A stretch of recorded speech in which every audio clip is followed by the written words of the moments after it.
What's going on, everyone? So right now this video is not meant to be long, so for y'all that's going to catch it on the recap, y'all can catch it on the recap. I'm definitely going to leave it up because it's going to be announcing a giveaway towards the end. So I want to make this video talking about Yu-Gi-Oh 10 years from now and addressing once again a lot of the issues we have in Yu-Gi-Oh. I just saw VCTRFS video. It was an amazing video, and it pretty much talked about how Konami is pretty much screwing the player base over in regards to how they are running the game. And as a lot of you guys already know, I just did a live stream about this 2 days ago, and it's so true. And I was just thinking to myself while I was at work, where is Yu-Gi-Oh going to be in 10 years? I mean, what's going on, everybody who's coming in? I'm just thinking like, okay, so you know, the way Yu-Gi-Oh is going, we're not pulling in new players, and Dragon Duels are constantly going down. My nephews who used to play Yu-Gi-Oh when they were like 6, 7, and 8, they are not interested in Yu-Gi-Oh at all. They rather play video games like to do Dragon Ball Z, Dragon Ball Super Game, etc. And then I was thinking like, where is Yu-Gi-Oh going to be 10 years from now?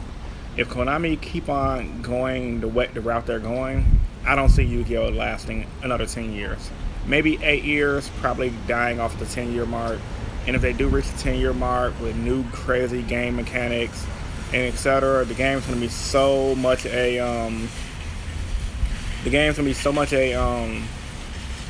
a shell of what it used to be, pretty much. Like, because the fact that Konami, OCG, and TCG aren't combined is crazy. And then also considering the fact that the TCG treats us like crap, like this TFS said, with all the old farts in the office, pretty much being a bunch of yes men and not trying to thank you Zero Dark Force for the $2 super chat. It's highly appreciated, bro. All the old farts in the office clearly not trying to fix the issues with the current game we have. Honestly, it's just like, I want to see the game last another 10 years, but can't. Plus, think about it. Everyone who will go to these events now, even though they're record breaking, are 20 plus, 18 here and there, give or take. Most 18-year-olds 10 years from now are gonna be 28 years old. Realistically speaking, most of my friends who were in their younger years playing card games, once they hit my age or older, most of them quit. That's just how it is. And then when it comes down to people who are my age, they're gonna be in their late 30s. Like, where there are a lot of people who play the game in their mid to late 30s, going into their 40s, and maybe a few grandpas here and there. Realistically speaking, there's not a lot of older people who play this game. So with that being said, honestly, I don't see Yu-Gi-Oh lasting another 10 years unless Konami does make some changes like these TRFS said. The big change they need to do off that cash prizing, Kazuki Takahashi needs to get his thumb out of his butt and realize that his property is not going to grow more than what it is unless he gives us cash prizing. And I understand he doesn't want it to be he doesn't want to be involved in gambling. I understand he wants to be, he's a nationalist, he wants to be his way. But unless he implements cash prizing, unless Konami gets a better judge structure, unless we get better prize structure in general and find out a way to involve more younger kids into the game is going to die. And honestly, it just sucks because it's something I've been part of for about 15 years, and I'm happy to have it part of my life for about 15 years. And it's just crazy, man. It's really sad to see the way the game's going. But right now, that's not going to happen anytime soon. Realistically speaking, though, if something doesn't change to Yu-Gi-Oh within the next 2 to 3 years, I'm probably going to quit myself and probably take up Magic the Gathering. Magic the Gathering, honestly, listen to VCTRFS video, seems to be a pretty dope game. I've always been interested in it. I mean, cash prizing, they treat their players with respect. The fact that if you put in the work, you definitely get rewarded. Like, I have a buddy who played Yu-Gi-Oh and Magic, and he went to an event. He did okay at the event, like top 64, top 33 or something like that, and got like $200 to $300. So it's just like he made his money back and then some. When I go to Yu-Gi-Oh regionals, so this wasn't even a big Magic. I think it was a Pro Tour quality PTQ, and then but it's like if I do that to Yu-Gi-Oh, you might get a playmat, might not. So other than that, I don't want to reiterate everything VCTRFS said, because this is going to be a quick video, my little weekend live show that I'm going to leave up.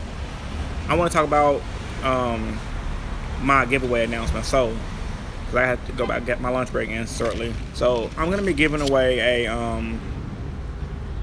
I'm gonna be giving away a playmat, one of my MetaMask playmats that I received from MetaMask. Pretty much, you guys know I'm sponsored by them, and I felt like it'd be a great way to give back to the community.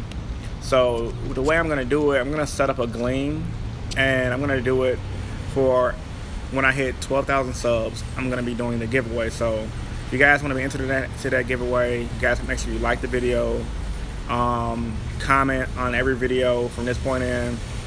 And I feel like a fair way to do about it, once I set up the Gleam where you guys would like the Facebook fan page, etc., etc., I'm going to do it randomly. I'm just going to pick somebody who has the most interesting comment, most likes, etc., etc., and we're going to go from there to see who wins the playmat. But pretty much, I will be giving out a playmat, more than likely the Zodiac one, because I like my Link playmat and I ain't giving it up. It's gonna be this nice Zodiac one I received from MetaMask. I don't need a bunch of playmats, so I felt like why not give it back to the community. But yeah, more for the giveaway will be announced in my next video. So yeah, this last stream ain't gonna be on for too long.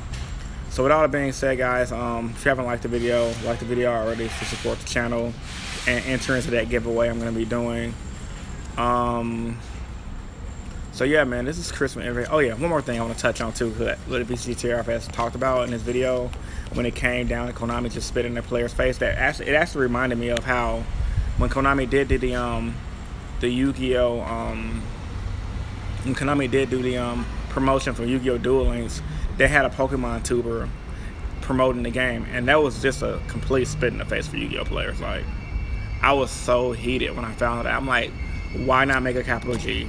Why not simply and Unlucky if they wanted somebody who's out there? Why not Asianize? Heck, why not just have that whole entire table of Yu-Gi tubers? I'm pretty sure all of us would have happy to put our input in for free, just have a little snippet of us somewhere, just to show that they care about their people.